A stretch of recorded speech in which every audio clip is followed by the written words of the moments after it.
Okay, Hosea is where we are. We finished Amos. I did post Amos on the Facebook group, so if you go there, you can click that will take you to my Google Drive or something like that.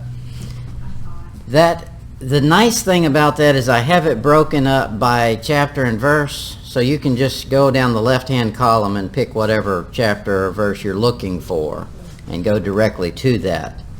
You just click on it and it'll jump right to that part of the document. It's like 550 pages, so it's a big boy. But y'all have already covered it. I mean, the majority of it. There are things in there I didn't cover. All right, so here's what we've seen so far. The Assyrian, and here's the kings of both kingdoms.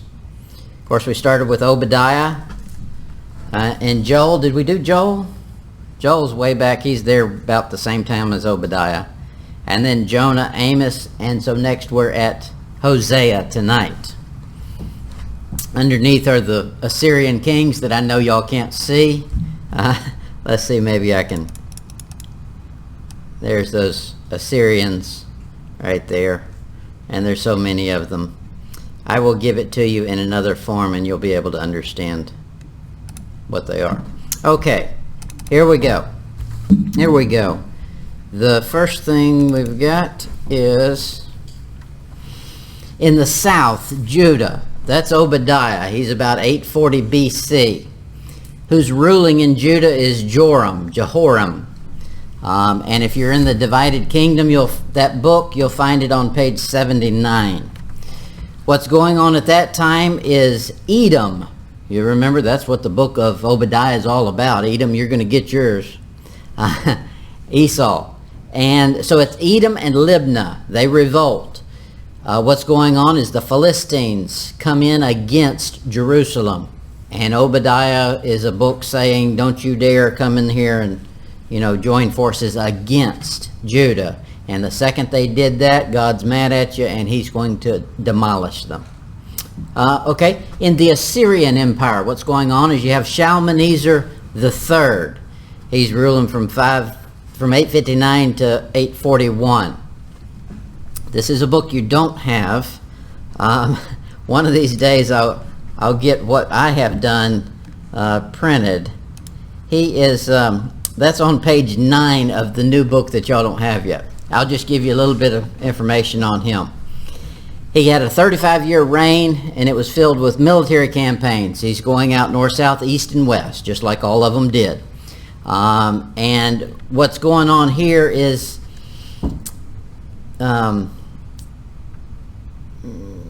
Syrian military. Now, we've got two things, Assyria and Syria. Syria comes after him. Those two have a clash. Hey, you got to think about it. Syria is right up there in his neighborhood. Damascus, top of Damascus. Nineveh comes to the top there. So those two are always in a conflict. He's got this Damascus thing going on, and he's fighting them constantly.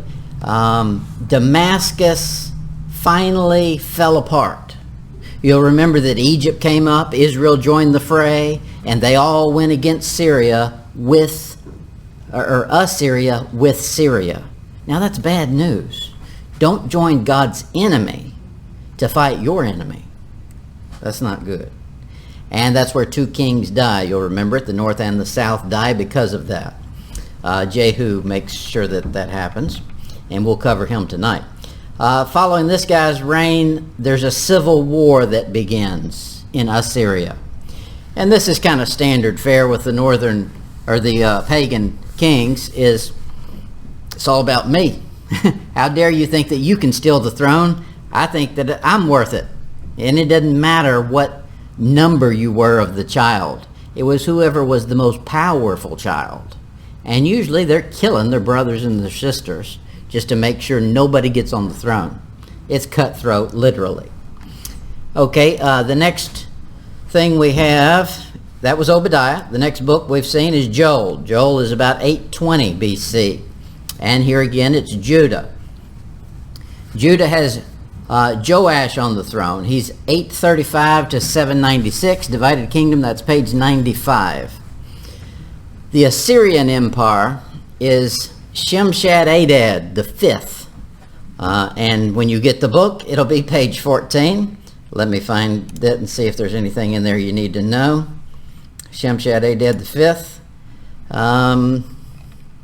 He had much struggle for succession. Of course, all of his brothers wanted to claim the throne. Well, no duh. His rebellion continued. It lasted until 820. And that weakened the Assyrian Empire's influence on the rest of the world because they had to stay busy at home. And it'll stay that way until Tiglath-Pileser II, and we'll find him in the process of this. Jonah's next. We covered him already. Now we've switched from the south to the north. Jonah goes up, he's from the north. He's going to prophesy in Israel, and then of course God moves him on to the Assyrians. He's there in the beginning of the reign of Jeroboam II. This is the most prosperous time for Israel as a nation. And in Assyria, it's Shalmaneser IV. That's the dates there. That'll be on page 18 when you get that book. Let me go to that page and see if there's anything you need to know. Who am I looking for? Shalmaneser IV. Okay. Oh, this is the guy that they record. We don't have much to say about him. And there is not much information on him. And we think the reason for that is not what the pagans think. The pagans think he was just tied up in conflicts at home, and so he didn't do anything important, and we don't hear anything from him. I think the reason is the prophet came to town, Jonah, and all of Nineveh repented. That's a good reason to be quiet. Now, if they all turned to God, like they did according to the Bible, then I doubt they're going after his people. Okay, there's going to be quiet. And this quiet seems to last about 40 years. The kings that follow don't have a whole lot to do. Okay, our next slide is Amos. We just finished this book. Amos is, of course, preaching to Israel, the northern. And this is under Jeroboam II. And Ashur-dan the third. Amos is in the middle of the reign of Jeroboam II. Jonah was at the beginning. Amos will be in the middle, and we'll find out Hosea will pick up at the end. Ashur-dan the third on page 19. Let's see if there's anything there I want to tell you. Where is that? Okay. Okay, he had a lot of problems with bad advisors. That's the reason they give for him being quiet. No, I don't think that was the reason. I think the reason was a hangover from the days of Jonah prophesying. There was enough people there that it was fresh on their mind. We repented, and if we don't behave, God will send somebody else and wipe us off the face of the earth. He's succeeded by a brother. His brother, of course, claims the throne, and you find that over and over. The next slide is Hosea. That's where we are tonight. And I've got Hosea. Hosea is 755. So this is right at the end of the reign of Jeroboam II. That'll be in the Divided Kingdom, page 107. The Assyrian Empire at this time is right at the tail end. You see this guy, look at Jeroboam II. He ends at 753. So 2 years, only 2 years that this guy is ruling at the same time as Jeroboam II. And then the kings are going to change, and we'll go through that in a minute. The Assyrian is Ashur-Nereti. That guy, the fifth. These names. All right, let's see what we've got on him. Okay. Same story. They're claiming that the dignitaries in the court were wreaking havoc and he didn't have time to go do anything in the world. No, don't believe it. Still Jonah. Now Jonah's going to be put out of their mind very quickly.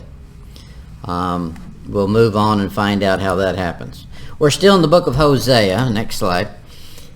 And then we're starting to pick up actually two more. I only put one on the slide, but there's actually two more that show up within the same time period. You have Hosea. Hosea is going to prophesy for about 70 years. So you've got Hosea, Isaiah's at the same time period, and also Micah.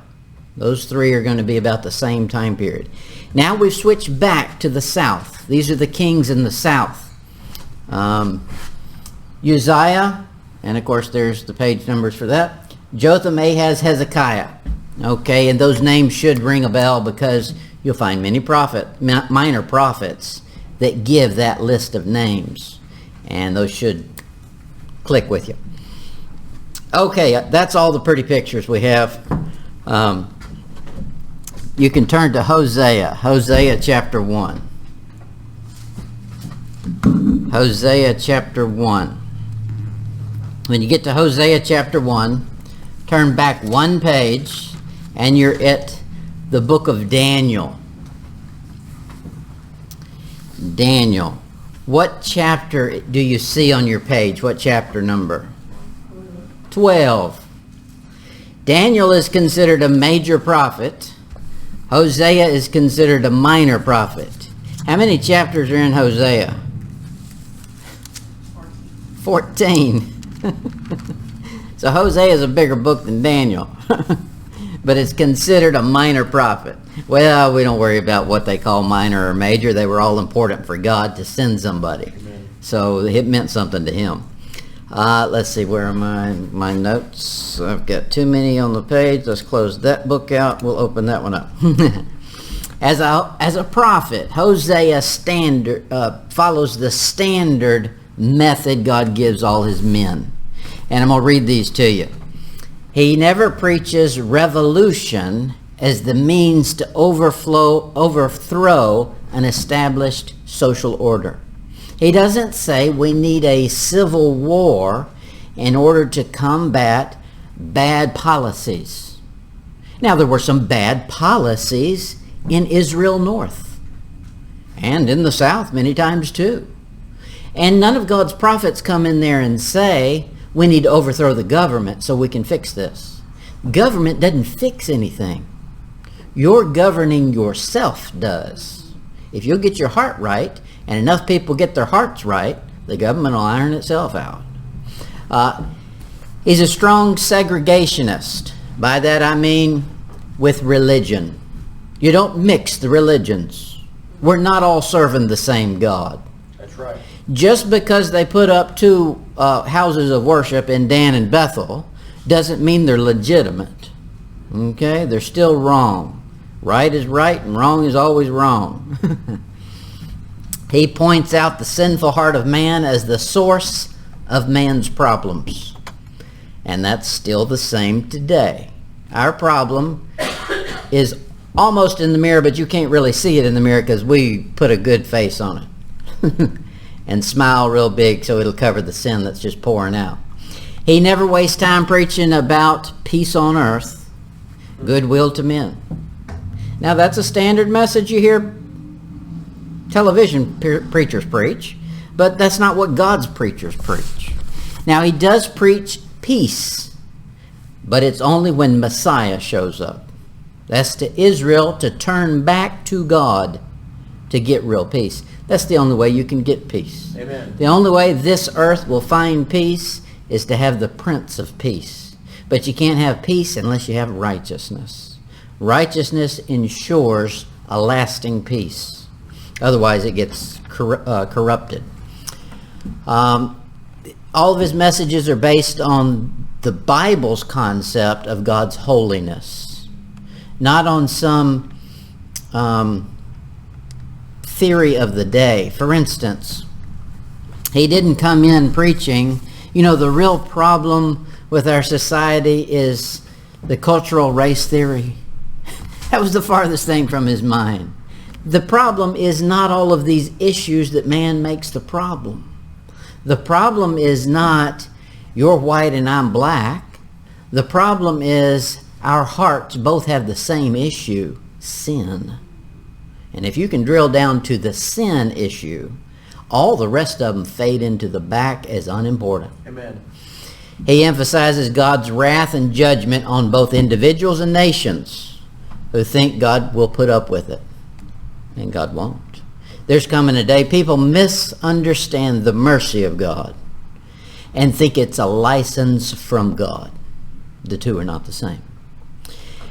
He's able to predict, because this is prophecy, events that are going to take place 2,000 years down the road from the time he's writing. And that's what put God's stamp of approval on every prophet in the Bible, is they have prophecy. Hosea, look at chapter 4. No need to start in chapter 1. Hosea chapter 4. We'll get back to that. Hosea chapter 4. In verse 6, let's find the problem with Israel. And of course, this is who he's preaching to. The problem with Israel is Hosea 4, verse 6. God's words on it. My people are destroyed for lack of knowledge. Because thou hast rejected knowledge, I will also reject thee, that thou shalt be no priest to me. Seeing thou hast forgotten the law of thy God, I will also forget thy children. Those are strong words. God's fed up. He said, I'm done. Now let's notice what the problem was.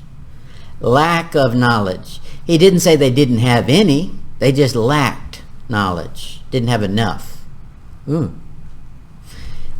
I would dare say that applies to all Christians. Amen. We don't know this Bible like we ought to.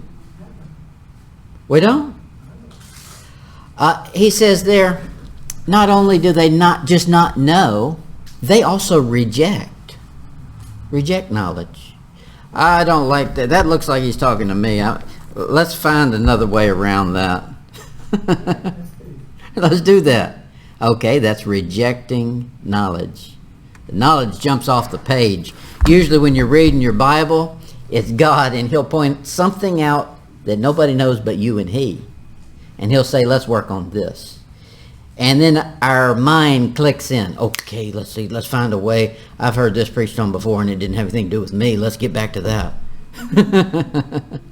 We can't do that. That's rejecting knowledge. He says they have forgotten the law. So, I'm sorry, that applies to us old people. It's just natural for the mind to go as you get older. So I think for us, we got to do more work to remember it. Remember what we've already forgotten. I've told you this before. I was a young man when I did this. I was probably in my early 20s. I sat down and decided that I was going to write out all the verses I knew, memorized. Without looking at the Bible, just start writing them out. I didn't need the references. I'd look those up later. So I just wrote out all the verses I had memorized. Filled up that notebook. Went back, looked them all up, and found that I didn't remember them like the Bible said them. And so I had to rememorize a bunch of verses. Now, that's just proof that we don't remember what we think we remember. So don't forget the law. He says there's a penalty for it. Now, how could we fix that situation? He gives the answer for this in the book of Hosea. It's in chapter 14. Hosea 14, verse 1. Hosea 14, verse 1. O Israel, return unto the Lord thy God, for thou hast fallen by thine iniquity. There's the issue right there. A Bible prophet will put his finger on the problem. The problem is sin, and you're the responsible party. Your iniquity. Wow. The problem's not your society. your environment, what was available to you. No, the problem is you chose. Nobody made you do that. Your iniquity. So let's fix it. Verse 2. Take with you words and turn to the Lord. Don't trust your heart to come up with the right thing to say. Hosea says, I'm going to give you the transcript. You've fallen so bad your mind couldn't figure out what to say. Let me tell you. Take away all iniquity and receive us graciously. The first step is, God, I have sinned. Until sin is confronted, sin is not forgiven. There's a great problem I see in society. I gotta shut up. We're never going to finish this tonight. I see a great problem in society amongst Christians, and that's this: that they don't call sin sin. It's a mistake. It's a handicap. No, any other name you put on it does not have what it takes to be washed away by the blood of Jesus Christ. His blood only washes away sin. Go ahead and name it a sin and let God get rid of it. I hear lifestyle. Yeah. Lifestyle's a lot right here. Sin style. That's it. Yep. Okay, so where did we finish with that? Take away all iniquity and receive us graciously. Now, that's good. He's saying, you don't have to. I'm begging you. Take me back, graciously. So will we render the calves of our lips. He's saying there, I'm going to sacrifice my lips, just like I would a calf on the altar. This will be a sacrifice for you. Now, you're doing business when you promise to do something for God. God, I'm sorry, I have sinned. Forgive me for my sin. And accept me gracefully. And I need your tender mercy. And I'll do twice as much penance for you as I ever did for the devil. Okay? That means you mean business. Verse 3. Asher shall not save us. I'm not looking to anybody else to help in this situation. The bank accounts, the credit cards, none of that's going to save me, God. You are my hope. Now he's going to direct you through many of those other forms, but never view those forms as your help. Your help is God. He says, Asher shall not save us. We will not ride upon horses. Now that was forbidden in the Old Testament law. Neither will we say any more to the work of our hands, ye are our gods. For in thee the fatherless findeth mercy. Remind God that he is a merciful God. Amen. Because he's said that about himself over and over. And when you mean business, he does too. Okay, that's the intro. Hosea chapter 1. Hosea chapter 1. Hosea chapter 1. Get that in one finger. You can go to Romans chapter 9 in the other. Okay, Hosea 1, look at verse 2. The beginning of the word of the Lord by Hosea. The Lord said to Hosea, Go take unto thee a wife of whoredoms, and children of whoredoms, for the land hath committed great whoredom, departing from the Lord. Whew, sounds like bad news. Sounds like God is hating. Don't be hating. He's hating the player. To put it in the vernacular. Okay? They've been playing the whore and the harlot. And he says, I don't like that. Now, that sounds like this book is going to be bad news to everybody. God is mad at Israel, and so what we're going to find in here is mean stuff. That's what you'd think. Now, there are some pretty tough things in Hosea. You're in Romans 9. Look down at verse 25. This is Paul telling you what he remembers from the book of Hosea. As he saith in Hosea, that's Hosea, I will call them my people, which were not my people, and her beloved, which was not beloved. So there's great joy in the book of Hosea. He's saying that the outcast can come back. Now we're going to find that in this book, where it's going to be a painful process to get there. but it will be there, and you're going to find restoration in this book. But it doesn't start that way. Hosea 1, look at verse 1. The word of the Lord that came unto Hosea, the son of Beriah, in the days of Uzziah, Jotham, Ahaz, Hezekiah, kings of Judah, that's in the south, in the days of Jeroboam, that's in the north, the second, the son of Joash, king of Israel. Okay, this is this list of kings. You know who else is prophesying at this time? There's two prophets that are prophesying. Hold your place there. We'll be back eventually. Go to Isaiah chapter 1. Isaiah 1 verse 1. Almost a repeat of the same verse. He says, the vision of Isaiah, the son of Amos, which saw concerning Judah and Jerusalem in the days of Uzziah, Jotham, Ahaz, Hezekiah, kings of Judah. They're prophesying at the same time. They're getting a whole bunch of prophecy here all at once, so there must be something bad about to happen. When you start hearing the same message from God at least twice, you better perk right up. If you hear it 3 times, you're right on the edge. Micah chapter 1. Micah 1. Micah 1 verse 1.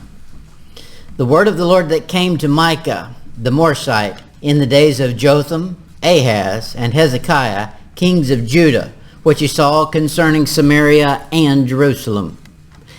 Okay, both of them are going to lambaste both the north and the south.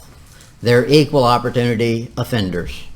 And they're going to let them have it. Okay, so both of these, or all 3 of these, are coming in to all of these kings and given on prophecy. This prophecy is not aimed at just one time. It's not a one-time event. It's throughout the years. They keep preaching whatever it is God lays on their heart to preach. We look at this, we've got to remember that. This person, like where we are in Hosea, Hosea lives 70, 80 years, and probably longer than that, and he's prophesying. Well, he's prophesying during his whole lifetime, not just one event. He's only there for the tail end of Jeroboam the second when he begins prophesying. So for all these other kings, he's there to let them have it. Like Billy Graham could have been. For some reason, Billy Graham was called in to all the presidents. When any of them had a problem or an issue, they would call him for spiritual advice. Now, I don't know. Those are private meetings. I don't know what he said or didn't say. But I do know this. That's the same system that was in place in the Old Testament. And God used that system. The prophets would come in and prophesy to the king. And that's the correlation. Hosea 1, look at verse 2. Hosea 1, verse 2. The beginning of the word of the Lord by Hosea. The Lord said to Hosea, Go, take unto thee a wife of whoredoms, and children of whoredoms. That is, she's already got kids. For the land hath committed great whoredom, departing from the Lord. Okay, notice the last phrase. How did the land commit whoredom? By departing from the Lord. There was whoredom going on before joining of unlawful partners. The simple stepping out, God said, is whoredom. Wow. You leave God, you don't have to join another. Just the leaving him is whoredom. Wow. He says the land hath committed great whoredom. Let's find it in the Bible. Exodus chapter 34. Exodus 34. Wow, we just got started and it's already been almost an hour. Okay. Exodus 34 verse 15. Lest thou make a covenant with the inhabitants of the land and go a-whoring after their gods. There's the problem. God says, I know where you're going to do. If you start buddying up with these people, it won't be enough for you just to be friends with them. You'll have to serve their gods. Because everything boils down to this. Man is made to serve a God. He's made to serve the Lord God. But if he won't do that, the devil will give him an option. But man has to serve something. And God says if you go buddying up with these people, they're following the wrong God, and you will too. Yeah, you'll be just like your friends. That's true. Exodus 34, look at verse 16. And thou take their daughters unto thy sons, and their daughters go a-whoring after their gods, and make thy sons go a-whoring after their gods. Yeah, same thing happened to Solomon. We know that's a fact. Next book, Deuteronomy. Deuteronomy 31:16. Deuteronomy 31:16. The Lord said unto Moses, Behold, thou shalt sleep with thy fathers, and this people will rise up and go a-whoring after the gods of the strangers of the land. Whether they go to be among them, and will forsake me and break my covenant which I have made with them. Wow. Now, he's not saying, I've determined these people to do this. He's saying, you're about to die. I'm just going to let you know what the future holds. And I'm just telling you, all your hard work didn't do you a whole lot of good. They're going to go the way of all flesh. And it was a fact, they did. He's not saying, I want them to. He's not making some eternal decree that they must. He said, no, I'm looking down through time and I see where it happens. And he can do that. Look at 2 Chronicles 21. 2 Chronicles 21, verse 13. But hast walked in the ways of the kings of Israel, and hast made Judah and the inhabitants of Jerusalem to go a-whoring, like the whoredoms of the house of Ahab. That's bad news. Ahab, bad king. And also, Ahab wasn't bad enough. Hast slain thy brethren of thy father's house, which were better than thyself. Sounds like Assyria, doesn't it? Yeah. Israel was acting like Assyria. Slaying their own relatives. Killing them. That's where sin takes you. Sin is, first of all, violence. It violates God's law. And when that is no longer exciting to you, you become violent to man. And that's where it leads. Look at Psalm chapter 73. Psalm 73, 27. For lo, they that are far from thee shall perish. Thou hast destroyed all them that go a-whoring from thee. That verse just deals with the leaving part. He said some people left you, and you're going to go destroy them. He didn't say what they had joined up to. Now, more than likely, they left God and joined some vain worship service or some mirage of hope. However, in the verse, it didn't say that. It just said they went a-whoring from him, and you're going to destroy him. And he does. Psalm 106, verse 39. Thus were they defiled with their own works. I'm going to let you get there because this is a good verse. Psalms 106, verse 39. Psalms 106, verse 39. Thus were they defiled with their own works. Not somebody else's, their own.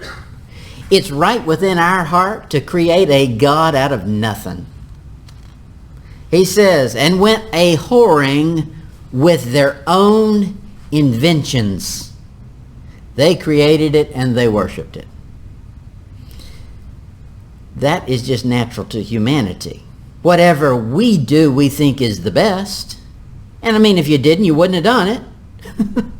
But don't take that view. If you'll back up just a little bit, you'll see that the globe you're standing on is something bigger than what you could have done. And way better. So it'll change your viewpoint of how good that project was you finished.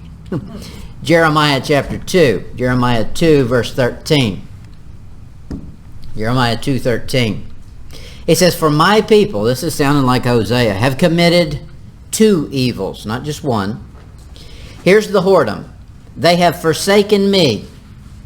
Whoredom number 1, they forsook me. That is a sin. The fountain of living waters. And number 2, hewn them out cisterns, their own inventions. Broken cisterns that can hold no water. Can I finish? I can't even finish the verses on all this. But I'm going to read fast, and y'all don't have to turn to these places because it's more than we can keep. Actually, I could put it on the screen. I don't know why I didn't think about that. Here. Somebody tell me how to do this. You're fine, Pastor. Okay. Do what? Oh, this isn't posted. Where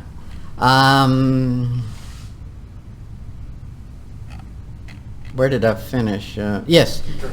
2:13. Jeremiah 3, verse 1 to 4. They say, if a man put away his wife, and she go from him and become another man's, shall he return unto her again? Shall not that land be polluted? That is, our sin affects more than us.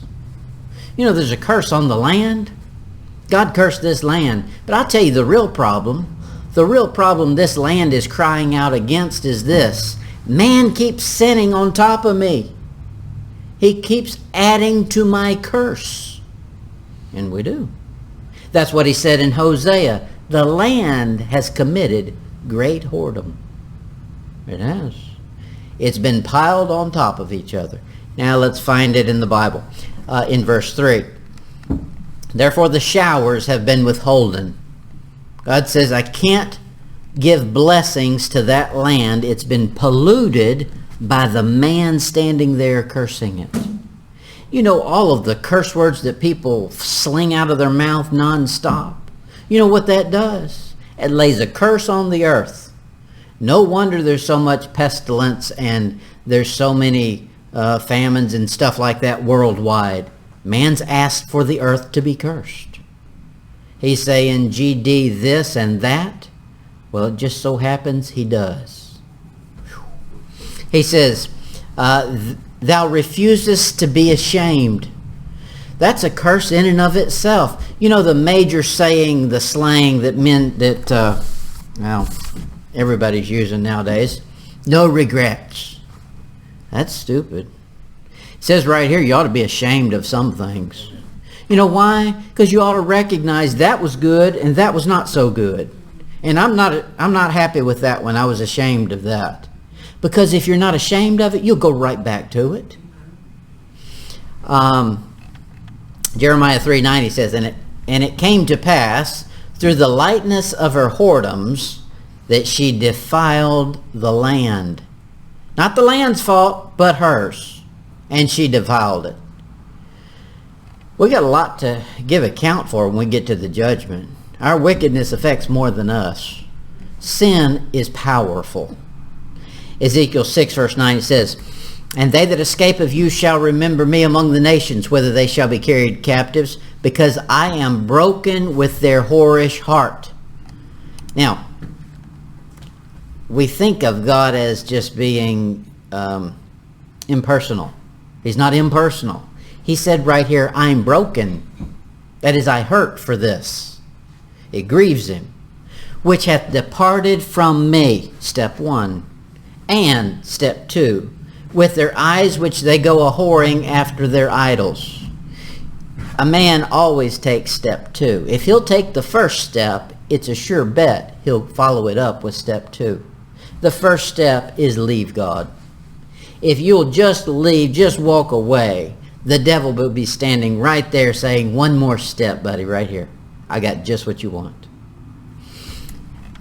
Revelation 17, so we can shortcut this thing. Revelation 17:1, he says, and there came one of the 7 angels, which had the 7 vials, and talked with me, saying unto me, come hither, I will show thee the judgment of the great whore that sitteth upon many waters. Wow, we've been talking about Israel is a whore in God's eyes. No wonder God says, come out of her, my people, because he's going to judge whores. Oof.